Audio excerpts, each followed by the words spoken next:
GHMC ఓడిపోయింది.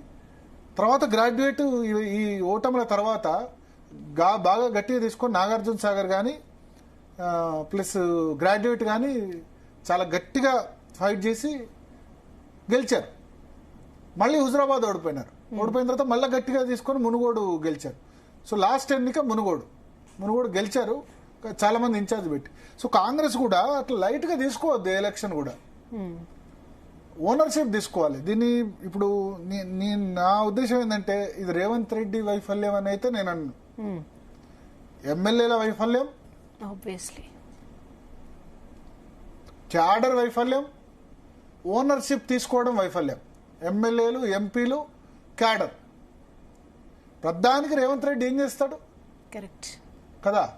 Administration మీద చేయాలా, లేకపోతే పాలన మీద కాన్సన్ట్రేట్ చేయాలా, దీని మీద చేయాలా? గ్రాడ్యుయేట్ సరే, రుణమాఫీ ఇటువంటి ఇష్యూస్ ఉన్నాయి. రుణమాఫీ ఇష్యూ అనేది గ్రాడ్యుయేట్ లో పెద్దగా ప్రభావం చూపదు, వాళ్ళకి సంబంధం లేని విషయం కదా. మెయిన్ వాళ్ళ ఇష్యూస్ ఏంటి? రిక్రూట్మెంట్ లో బీఆర్ఎస్ కంటే నయమే కదా. చాలా ఫాస్ట్ గా రిక్రూట్మెంట్ కంప్లీట్ చేస్తున్నారు కదా రేవంత్ రెడ్డి. డిఎస్సి వాయిదా వేయమని చెప్పినా కొద్దిమంది స్టూడెంట్స్ చేసిన డిఎస్సి వాళ్ళకి పోస్టింగ్ ఇచ్చేసారు. అంతకుముందు డిఎస్సి అంటే 5-6 సంవత్సరాలు పట్టేది. ఒక్క డిఎస్సి పోస్టింగ్ ఇవ్వాలంటే, డిఎస్సి రిక్రూట్మెంట్ జరగాలంటే 5-6 సంవత్సరాలు పట్టేది. 6 నెలలు కంప్లీట్ చేశారు. టీఆర్ఎస్ హయాంలో ఇచ్చిన నోటిఫికేషన్లు అన్నిటి కూడా రిక్రూట్మెంట్, సరే వీళ్ళు అనొచ్చు మేము ఇచ్చిన దానికి ఆయన నియామక పత్రాలు ఇస్తున్నారు, కానీ ఇచ్చారు కదా, ఫాస్ట్ గా చేశారు కదా. గ్రూప్ 1, గ్రూప్ 2 కూడా ఫాస్ట్ గా ప్రయత్నం చేస్తున్నారు కదా. మెయిన్ గా గ్రాడ్యుయేట్ సమస్యలు అవే కదా. టీచర్లకు సంబంధించి 10 సంవత్సరాలుగా ట్రాన్స్ఫర్ జరగలేదు, ప్రమోషన్ జరగలేదు, అవన్నీ చేశారు కదా. 8 సంవత్సరాలుగా టీచర్స్ ట్రాన్స్ఫర్ చేశారు. ఇక డిఏలు అంటే ఒకటి పెండింగ్ ఉన్నాయి. బీఆర్ఎస్ హయాంలోనే 3 డిఏలు ఇవ్వాలి, వీళ్ళు 2 డిఏలు, 5 డిఏలు అయినాయి టీచర్లకు. డిఏలు అంటే డబ్బులు లేవు తెలుసు, వాళ్ళు డిఏలు పెండింగ్ లో పెట్టారు, వీళ్ళు పెట్టారు. సో గ్రాడ్యుయేట్ల విషయంలో కాంగ్రెస్ పార్టీకి ఇంకా అంత వ్యతిరేకత రాలేదు. అయినా ఓడిపోయింది. ఎందుకంటే ఎవరు ఓనర్షిప్ లేకపోవడం. నేనైతే ఈ ఓటమికి కారణం రేవంత్ రెడ్డి అంటే నేను అంగీకరించను. 5,000 ఓట్లతోనే ఓడిపోయినారు కదా.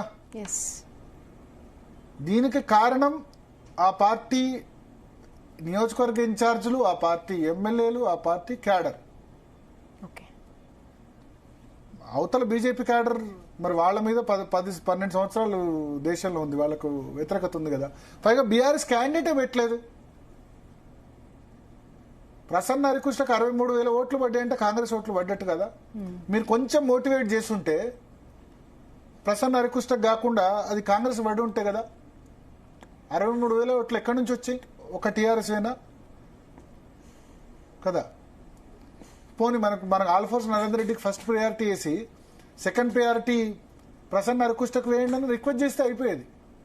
సో ఒక కాంగ్రెస్ తన స్ట్రాటజీని మొన్న అసెంబ్లీ ఎన్నికల్లో కాంగ్రెస్ గెలిచిందంటే అందరు పని చేశారు కసి మీద. మనం ఈసారి గెలవకపోతే కేసీఆర్ లేదా అక్కడ ఉన్న లోకల్ ఎమ్మెల్యేలు మన అందరూ జైల్లో పెడతారు, మన ఆర్థిక పరంగా ఇబ్బందులు పడాల్సి వస్తుంది. ఎందుకంటే కాంగ్రెస్ క్యాడర్ చాలా ఇబ్బంది పడ్డది 10 సంవత్సరాలు.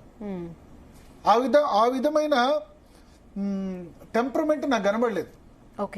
సో అందుకని నేను అంటాను, ఈ ఓటమికి రేవంత్ రెడ్డి కంటే ఎక్కువ కారణం ఎమ్మెల్యేల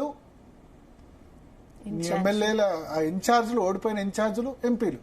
ప్రధానికి ఇక్కడ ఉన్న ముఖ్యమంత్రినో లేదా పీసీ చీఫ్ ను బ్లేమ్ చేయడం కరెక్ట్ కాదని నేను అంటా.